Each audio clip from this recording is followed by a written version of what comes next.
La libertad 3 es la más amplia, probablemente. Es mejorar el programa y hacer públicas las mejoras. Esta deriva de estudiar. Una vez estudiado el programa, yo puedo detectar los errores que tenga o simplemente las potencialidades del mismo para mejorarlo, ampliar su espectro. Y además me permite hacer públicas las mejoras. O sea, esas mejoras que yo realizo en software no me las quedo para mí, ni para mi empresa, ni para mi entorno, sino que yo la devuelvo a la comunidad, la misma que me ha otorgado la posibilidad de realizar tales mejoras.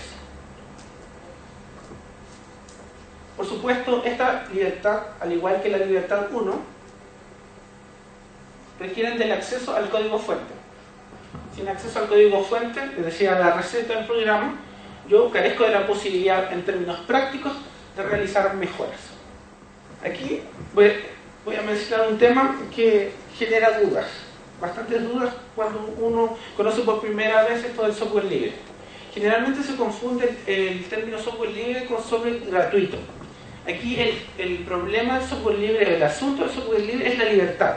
No si este es gratuito o no es un asunto de precio, es un asunto de libertad. Si bien suele estar disponible gratuitamente en la mayoría de los casos, puede ser descargado desde internet, sin restricciones, lo que importa es que mantengan las libertades. Si el software mantiene las 4 libertades que ya hemos mencionado, es software libre. De hecho, el software libre puede ser explotado comercialmente. Por supuesto, la lógica de los negocios varía. En el software tradicional, el software no libre, la lógica es que el software es el producto que se vende. En el software libre, la lógica del negocio se traslada desde el producto hacia los servicios. Es los servicios que pueden prestar los especialistas, los profesionales de informática, lo que genera el negocio. Los servicios que permiten adaptar, por ejemplo, un software a la realidad de una empresa en concreto. Allí está el negocio del software libre. No en vender el software. De todas maneras, eso es posible. Pueden vender las copias, pero el negocio está en el servicio, los servicios añadidos. Hasta el principio de la década de los 80 no aparecieron grupos organizados que pudieran calificarse de software libre. Si bien en los años 70, a finales de los años 70 hubo ciertas comunidades que en los hechos o en la práctica desarrollaron agrupaciones que hoy día se calificarían de software libre, en realidad el concepto como tal, sus fundamentos legales, éticos y filosóficos no existían. Esto se debe fundamentalmente a ese señor que está ahí en la fotografía, Richard Stallman. A inicios de los años de 1984, Richard Stallman era un funcionario del Instituto Tecnológico de Massachusetts. Trabajaba en el Laboratorio de Inteligencia Artificial del MIT. Es allí donde él comienza a elaborar este proyecto para construir un sistema de software libre. Ese proyecto se denominaría Proyecto GNU. Él quería construir un sistema completo de software con características de libre. Que este fuera libre. Él envía en 1983, a finales de 1983, un correo indicando sus intenciones que después del Día de Acción de Gracias en Estados Unidos él comenzaría a elaborar o a escribir propiamente tal un sistema de software libre. Se cuenta una historia en relación por qué Richard Stallman tomó esta decisión. Básicamente Richard Stallman era un hacker de los años 70.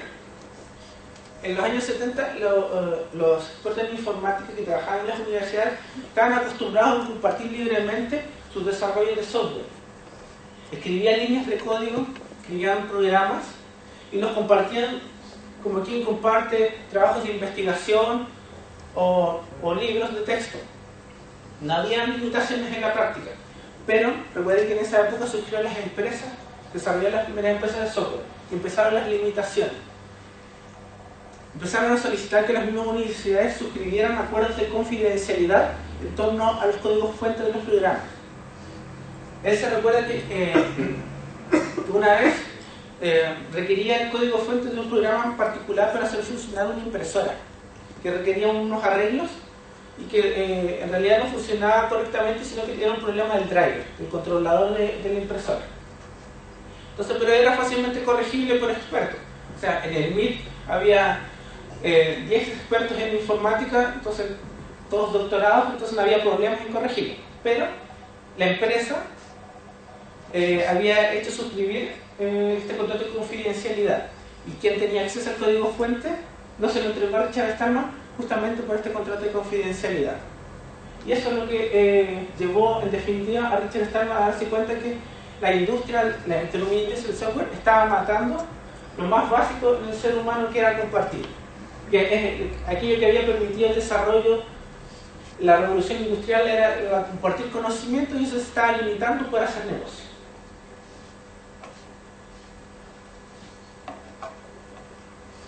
El sistema que estaba desarrollando a través del proyecto GNU se denominaría GNU. Es un acrónimo recursivo, significa GNU no es Linux, después GNU no es Linux, GNU no es Linux, sí, sucesivamente. Desde el principio, el proyecto GNU se valió de algunos sistemas que ya estaban desarrollados y que tenían características de software libre antes del software libre como tal, como el sistema XWindows o como TeX. Sin embargo, había que desarrollarlo prácticamente por completo. Había que desarrollar un sistema operativo completo y todas las aplicaciones que uno requiere habitualmente.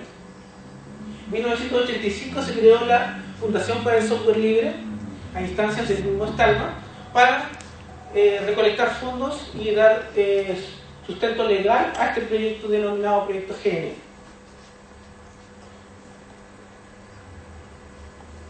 En 1998 se creó la iniciativa Open Source, que es probablemente uno de los hechos más decisivos y más polémicos en el movimiento del software libre. ¿Qué quería realizar esta iniciativa? El software libre en inglés se dice free software. El problema es que free significa tanto gratis como libre. Entonces, en el mundo anglosajón había que explicar previamente qué significa el free, no como en castellano, que libertad es distinto que gratuidad, que gratis es distinto a libre. Entonces, había una frase que también decía Richard Stallman, que el free de free software había que entenderlo como free speech, o sea, libertad de expresión, y no como free beer, como cerveza gratis. Se hacía la diferencia. Sin embargo, en esta época surge un nuevo concepto para reemplazar el término free software, el cual se denomina open source software, es decir, software de código abierto. ¿Qué querían hacer ellos?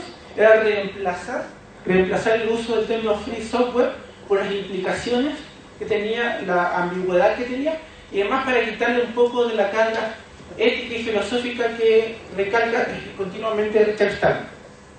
Querían hacer del open source una marca para introducir este movimiento al mundo comercial, y para ello había que cambiar el término de free software a open source. Sin embargo, este término plantea dificultades.